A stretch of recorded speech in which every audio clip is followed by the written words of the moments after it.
This Matthias Jones mystery begins with Mookie and Kooky Bisbane, plumbers who are ruining Coach Matthias Jones's house. Jones is on the phone with Lark Larsen, who is upset that Professor Nussbaum of the music department and Maestro of the Prince William Orchestra owes Lark Larsen money for the purchase of a Steinway piano. Mookie and Kooky are twin brothers, both with short prison haircuts. Lark is out of control, screaming that Professor Nussbaum has his money. As Mookie and Kooky say, "You got problems, Kokomo." on the side of Bisbane Plumbing's truck is the name of the company, twice as nice. And then the plumbers start giving Jones grief, saying that Arnie Dewis had put up cash for his baseball camp, and then they finally tell Jones he has APS, antiquated plumbing system. When Jones finally gets outside to his Jeep, he sees Lark Larsen's faded brown Bomber run the stop sign at the corner and head toward the college. Jones gets in his Jeep and heads over to the practice field at the college. Matt Connor, one of his competing coaches, is helping with the baseball camp this summer. Arnie Dewis drives his blue pickup truck around the outside of the field. Mac says that Bucky Driscoll, the bumbling security cop, had given him grief earlier about parking near the field. Arnie gets stuck on the fence as he falls onto the field. Then Jones hears a sound by the library bricks and a dog barking. Arnie starts bragging about his baseball exploits and how he used to steal bases and they called him Double Dare Doers. Jones doesn't care about Arnie and runs up to the Octagon Conservatory building next to the library. All the doors are locked, and there's more barking by a dog inside the building. Jones bangs on the door, but he hears Bucky Driscoll's voice behind the door.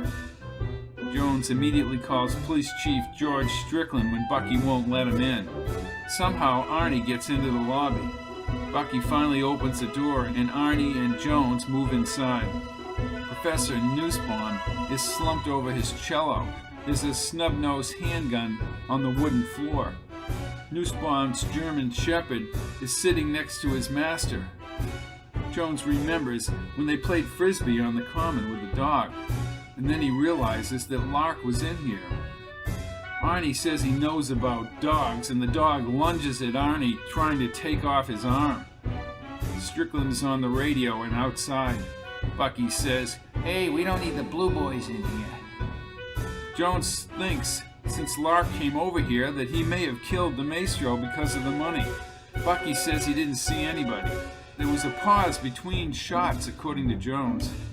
Herbert Lane, the pompous, arrogant district attorney, tells reporters that Nussbaum was shot in the back from a relatively short distance. He won't comment on an ongoing investigation. After Lark flees down the interstate near Prince William, causing a 35-car pileup, he's placed under arrest. Bucky exceeds his campus security authority by questioning the Maestro's widow, Mrs. Nussbaum. Jones later finds out that Steve Corbett, a janitor at the school, is the son-in-law of Nussbaum and was in the area. The Maestro is also close to Mayor Picata's wife, Lenore. He needs to find out where Lenore Picata is right now. The floppy-haired Mick Dumas from the Mick Dumas Trio, and also a professor at the college, approaches him with a toothpick in his mouth and seems upset that Arnold Nussbaum is dead. He asks the question, "Hey, who would want him dead?" Jones is suspicious when Dumas says he's leaving the area for good. Lark is in his cell yelling, "I'm doomed! I'm doomed!" Lenore Picata arrives in tight jeans and a ton of mascara. As Wendell produces a monkey laugh, he kicks the wastebasket inadvertently across the police station office. Mrs. Picata says that she may need legal representation, and Jones immediately asks, "Why would you need legal representation, Mrs. Picata? What about the son-in-law, Steve Corbett?" Lenore has no answers. Steve Corbett was a lieutenant colonel in the service. He had a munitions accident. After his head injury, he was never the same. The pompous, self-absorbed district attorney, Roland Chance, tells Lenore that she needs to return to the mayor's mansion. Jones does not like Chance's arrogance. Lenore tells Jones that Bernice, the Maestro's daughter, worshipped the ground her father worked on. But Corbett liked the women and was always on meds. Jones thought that Lenore was much too cooperative. It looked as if she was trying to nail Steve Corbett for the murder. Strickland is trying to track down Steve Corbett.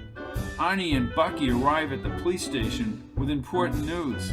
Hey, Georgie, I solved the murder. The dog shot the professor. Bucky agrees. Yeah, because of the plumbing flood, Mookie and Kookie have left propane heaters all over Jones's house. Mookie tells Jones he had a call from Courtney Jefferson. Mookie then says, Somebody knocked off the conductor and Lark Larsen did it. All of Jones's plumbing pipes are exposed in his kitchen. And then the Bisbane brothers just up and leave in the middle of the job, saying they're going dirt biking along the mountains. They get in their white cube truck, which produces a gas trail along the fence toward the Common in Hamilton. Jones calls Strickland. Roland Chance had been screaming at Lark, and Lark is in the ER with bad chest pains. Jones then finds out that Corbett, at the time of the shooting, ran into the parking lot and drove away like a bat out of hell. Jones talks to Father Gallagher, his friend and priest. Gallagher tells him he had Arnold, Helga, and Bernice over the rectory many times. He thinks that Lark Larsen killed Nussbaum. At the medical center, Jones finds Steve Corbett near a window. He has short brown hair and blue eyes and glasses. He's wearing jeans and sneakers, and he speaks very slowly and has deliberately stilted moves. Corbett was not with his wife or his mother-in-law. Jones begins questioning Lark, but Lark refers to his attorney, Sid, who went to Kokomo U. And he says, I've been instructed by my attorney to remain silent and to defer all my questions to his office. Jones tells him he better start remembering what he saw, and he questions Lark's chest pain story. Wendell calls Strickland's cell phone. Arnie Dewars has dropped a cigarette near the gas pumps in downtown Hamilton. Jones shakes his head. He later finds out that Steve Corbett was assigned to the first and second floor of the library on the morning of the shooting. Strickland is going to bring Jones along for questioning of Nussbaum's wife and daughter tomorrow morning. Gallagher sits back in a wicker chair on the porch of the rectory. They discuss the latest findings and how Lark definitely fired the gun because he had nitrates on his hand. Gallagher brings Jones another glass of beer. He says he knew Arnold Nussbaum for 15 years. The Nussbaums had big parties and were high rollers. There was always rumors of Nussbaum having an affair with Lenore Piccata. Gallagher says he'll call his secretary, the gossiper in the parish, Ann Sloan, and find out what went on between Nussbaum and Lenore Piccata. The next day, during Jones's baseball camp, Arnie and Bucky begin heckling him from the bleachers. Jones is trying to instruct the boys as he listens to the harassment from behind. His friend Mac pitches a few to Jones. Jones hits a 300-foot hit over the center field wall. Steve Corbett is at the fence. Jones runs out to center field as Mac takes over the practice. He asks Corbett why he was over the hospital last night. Corbett's right eye drifts as he speaks, and he says, Arnold and I never got along. He was injured when a round went off at Camp Pendleton in California. Jones wants to know who killed your father-in-law. The man had a tremendous ego. Jones returns back to the practice as Arnie continues his harangue. Jones is upset about the Bisbane brothers ruining his house. Arnie said they should test the gun for dog hairs. Jones and Strickland get back in the cruiser after practice and move through town to Nussbaum's old gray house with the blue Mercedes and a BMW parked out front. Helga is a short, stout woman with permed white hair. Helga tells Jones and Strickland that Lark Larsen threatened Arnold several times. A dark-haired woman with bloodshot blue eyes moves out of the back room. It's Bernice Nussbaum. She talks about her father and how Father and I would run into you on the common when we played with Rex. Rex is the German shepherd who was with Nussbaum at the time of the murder. Rex comes and goes through the door opening that leads out to the front walk. Bernice is sure that Lark shot him. There were 2 shots. When on vacation, Rex stayed behind with Lenore Piccata. Lenore Piccata was Nussbaum's alter ego for 10 years at the symphony. Mrs. Nussbaum says she wants Steve Corbett questioned by the authorities. Steve Corbett was estranged from Bernice. There was a distance with Corbett, but Strickland says he will interview Steve Corbett.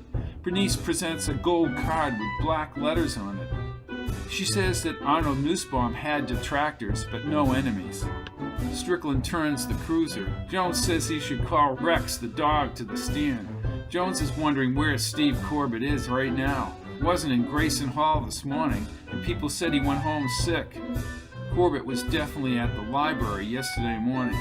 Lark must have panicked when the gun went off. He would have confessed if he had killed Nussbaum. The pane windows in the conservatory face the library. Harriet Graham, the librarian, talks about the murder. She's already been badgered by the self-absorbed Roland Chance. She said that Lark slid into the parking lot with his brown bomber. She heard 2 shots, a minute apart. The dog barked between shots. Nussbaum would always arrive at the conservatory at 9 a.m.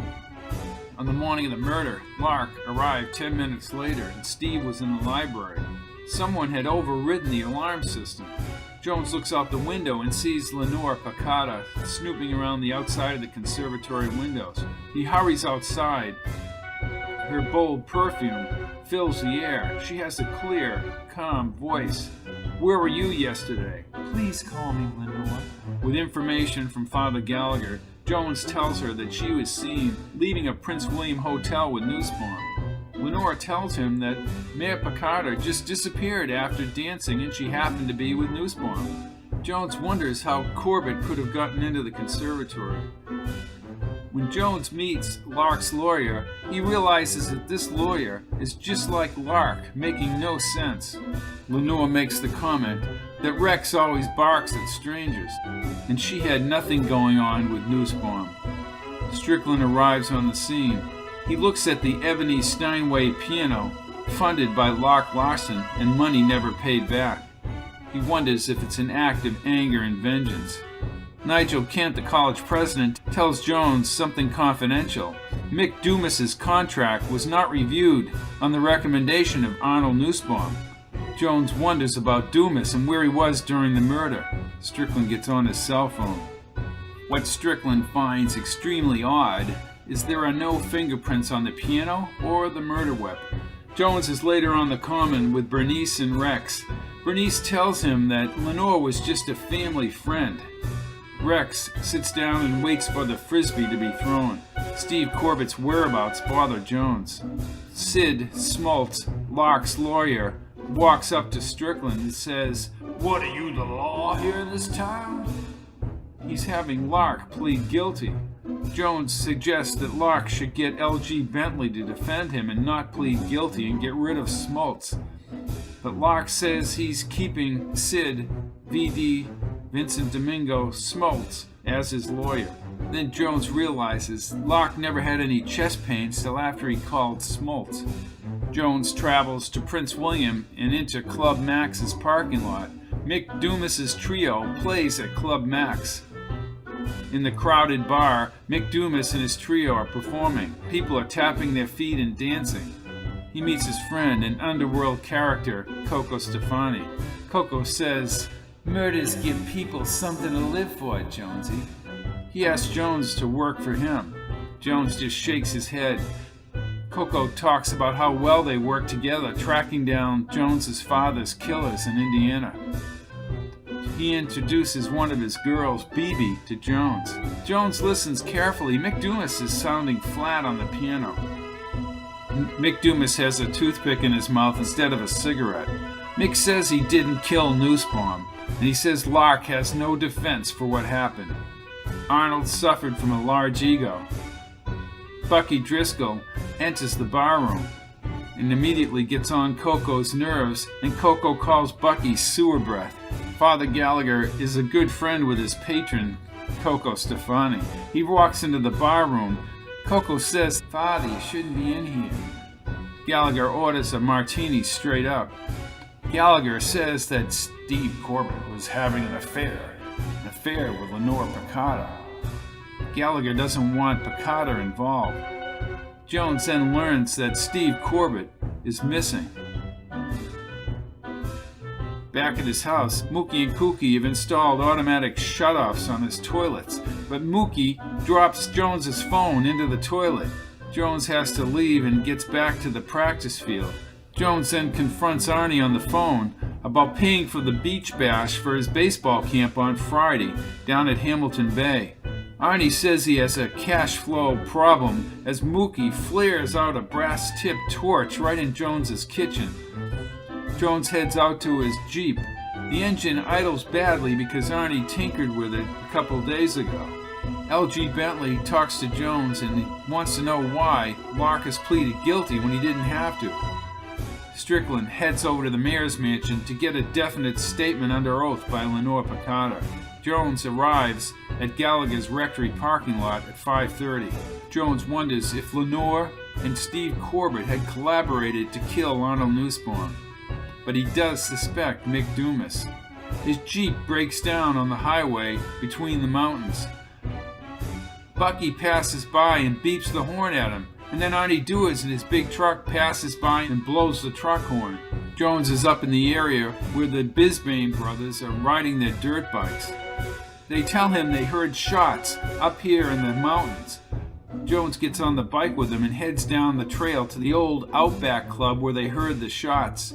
The second building near the trees, the Outback Club looks like a World War II battlefield. There are little round holes in all the cement, and there's gunpowder in the air. Now he's wondering if a gun could have been wedged between the window and the frame, but his theories are getting very bizarre. Upon studying the window frame at the Outback, Jones is convinced that somebody wedged a gun in the frame of the window at the conservatory. Sid Smoltz shows up and wants a statement from the nurse about Jones threatening Lark. Jones then gets a call from Cocoa. Steve Corbett's body was found in the river, shot once in the head. Cocoa moves with Jones and three of his men as the medical examiner van passes down at the docks. Corbett had a place on Duval Street, and he tells Jones to stay away from Duval Street, Jonesy. Lenore Piccata is missing. Mick Dumas is heading back to where he worked after the service. Jones wonders if Nussbaum had shot off his mouth and cost Mick Dumas his job. As the tanker moves under the crosstown bridge, Jones knows he has to go back to the conservatory and find more information. Strickland rounds the library and meets him there. They look at the piano. It was at the ideal range to kill Nussbaum. Mrs. Jefferson of Jefferson's Hardware tries to get a hold of Jones. Her son Courtney has information about the murder. Courtney tells Jones that Lenore Piccata was arguing with the Maestro. Courtney feels as if he is in trouble for bringing this information forward, but he doesn't know who killed the Maestro. Mayor Piccata has now formed a protective shield around his wife. No one can get in, and Herbert Lane won't let Jones talk to her. There's pressure definitely being put on Herbert Lane.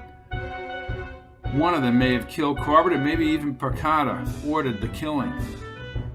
He wants to talk to Piccata and Lenore. Jones is back at the practice camp. The Bisbanes have thoroughly ruined his house. Arnie arrives at practice and asks Jones to pay for the beach bash and reneges on his promise. He tells Jones he has proof that dogs can do things like humans. Bucky says, "They've taught dogs how to drive cars." He has a picture book on dogs. There's a golden retriever in front of a computer monitor. Arnie says, "Nussbaum's dog shot him." The dog was under instructions, according to Arnie. He says that Bucky knows ballistics. Incredibly, Jones is now considering Arnie's dog theory. Training the dog would take a concentrated effort. Jones stares out the conservatory window, overlooking the library. Maybe this is how it was done. Jones heads down to the beach for the beach bash at the end of the baseball camp. Arnie's lumber truck rumbles into the parking lot, almost taking out Jones's Jeep. Arnie drives dangerously around the lot. It's a windy, sunny day. The surf is so high that nobody really goes in as the storm has come up from Virginia. Arnie says that You're gonna have to write the check. No, said Jones. Do-Is Lumber is going to write the check. Later on, one of the lifeguards says you have to be a stupid idiot to be swimming on a day like today. And there's Arnie Doers down by the shore in his green swimming trunks, jumping into the surf. Jones calls out, telling Arnie there are riptides out in the bay. With the currents from the Paquonicket River ahead, Arnie is drifting out to sea. A black lab named Bose is sent out by his owner to go after Arnie. The owner uses a training whistle to get Bose out to Arnie.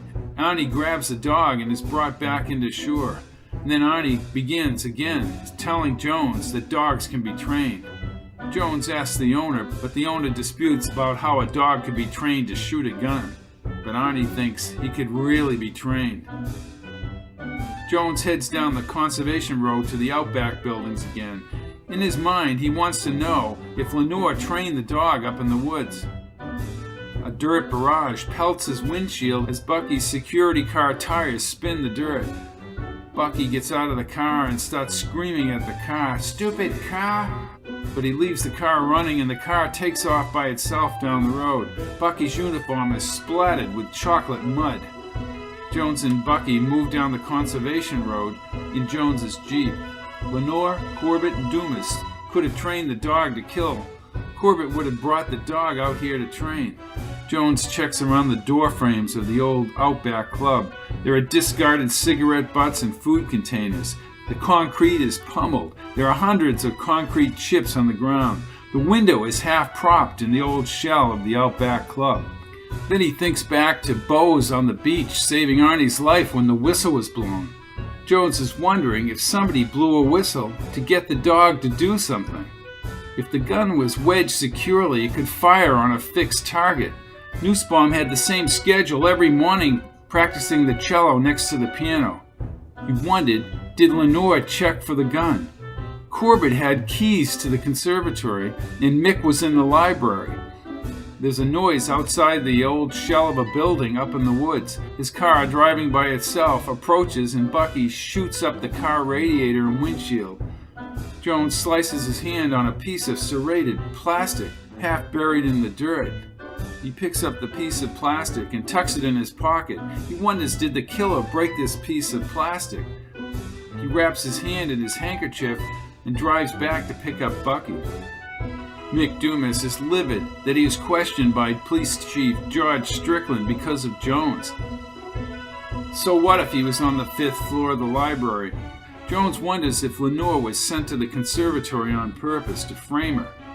Mayor Picardo is still covering up for his wife. Steve Corbett had said Nussbaum wanted to speak with her at the conservatory. He doesn't want to push Picardo. She left the conservatory via the Grayson Hall parking lot. She parked behind Grayson. Smoltz tells Jones there's a cover-up going on here, boy. The DA is steering this whole thing toward my client. The huge Sid gets inside of Jones's Jeep and they head to Prince William. Sid says he's going to redeem himself. Cocoa meets Smoltz. Cocoa isn't one to tolerate nonsense from anybody. Cocoa has traced down the weapon that killed Steve Corbett. They drive over to Prince William on Duval Street. They find out that Johnny Filoni received a stolen .242. He wonders if Picardo himself is involved. He calls the Filonis and scribbles something on a piece of paper. 47 Canal Street. He gives the paper to Sid, right off the docks. Filoni is there. He tells Sid to keep his mouth shut. Sid points at the street sign for Canal Street. Jones parks right next to the tenement. A man in an undershirt and greasy hair, Johnny Filoni, comes to the door. Sid asks about the .242. Filoni gets the gun for Sid. Filoni doesn't think Corbett killed anyone. He tells Jones to get out of Duval Street and go back to Hamilton. Lark is still in the jail cell and thinks that he's doomed. He's going to leave his money to the college. Lark is petrified of Herbert Lane. Jones heads down to City Hall with Sid Smoltz to talk to Picardo. Jones is pinned in the elevator against the rear wall panel as it rises at City Hall. Sid pushes his way through the crowd and into Picardo's office. Piccata says, "Are you looking for my wife?" Sid says, "We've come here to get answers." Piccata says, Unfortunately, Larsen arrived at the conservatory when he did. Nussbaum was going to ask Lenore to resign her position with the symphony. she's now in drug and counseling therapy. Jones thinks Piccata is lying, and he hints more about Lenore firing the gun. Sid tells Mayor Piccata that he's stuffing his wife away in some nut house, and he talks about training dogs. They are thrown out of the office, and Sid says Jones tells Sid the fix is in. At the Prince William diner, Sid chews on the last bites of a huge steak. Strickland places a call to Jones. He tells Jones that Mick Dumas and Corbett were at Camp Pendleton together. Mick was a canine trainer. Jones is stunned, but Sid is gone. Sid never placed the order for Jones's food. Jones talks to Bernice again. He tells Bernice that he's sorry about Steve Corbett's death. It's possible that Mick may have trained the dog while Bernice was in Europe. Rex could have just gone through the doggy door. A canine expert was needed to do what Rex did. Jones is being chased by a black Lexus around the streets of Prince William. Then he spots Dumas's yellow Volkswagen. Jones's Jeep stalls near the crosstown bridge and rolls onto the wet asphalt. Mick Dumas chases Jones onto the crosstown bridge. As Jones climbs higher up into the bridge, Mick assumes a firing stance and shoots at Jones. He's yelling at Jones as Jones pivots and moves up and down the ladders. He's hit in the left shoulder. He's dizzy now as he moves into the fog hundreds of feet above the river. More shots echo off the bridge. Mick fires again. Jones reaches the end of the catwalk with his shoulder bleeding. He's on the girder supports by an inside door against the concrete. He's taking stilted breaths, and he pictures an image of Mick firing the gun through the fog. Jones now fears that he's trapped inside the concrete area. He's high above the interstate below. He hobbles onto another catwalk. He's backed against a ladder wall. At the top of the ladder, the police are far below now and on megaphones, telling Mick to surrender his weapons. Jones falls on the metal. His eyes are heavy, and ladders are in the haze. More shots are heard in the girders. Bernice is below and shouts hysterically. Rex tilts his head, darts across the highway. Rex launches himself into the air and knocks Dumas over the edge and into the river. Rex sits proudly on the walkway at the bottom of the stairs. In the epilogue, people arrive in tuxedos and dresses at the auditorium at Hamilton College. Jones now knows that Piccata has squelched any grand jury hearings. In a statement, Lenore has said that Corbett told her to go to the conservatory. Arnie and Bucky are in tuxes. Arnie takes the mic and then Bucky speaks. The award of valor is about to be given. Jones steps into the aisle. Arnie whistles and Rex runs across the stage. But then he turns to the crowd and said, Matthias Jones is the real winner.